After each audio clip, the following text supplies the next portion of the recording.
My name is Maria McFarland Sanchez-Moreno, Executive Director of the Drug Policy Alliance.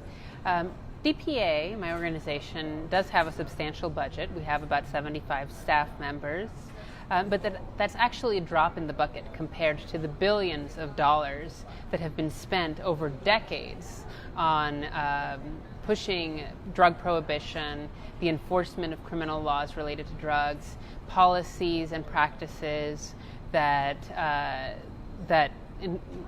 support prohibition and that stigmatize people who use drugs, as well as others involved in the trade.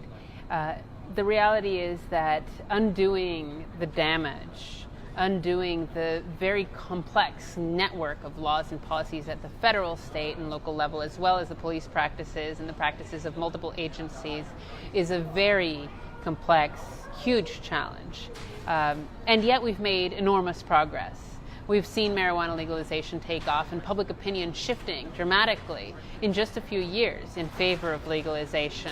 And I think that with tens of thousands of people dying in the United States from overdose, you have a moment here to educate the public and explain why the war on drugs is actually making this crisis worse and leading to more deaths than alternative approaches would.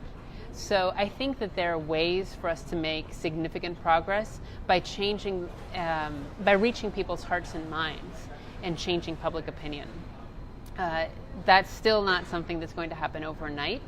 Again, this is a long-standing way of viewing the world that we're trying to undo. But I do think that there is hope and that we are making tremendous progress already.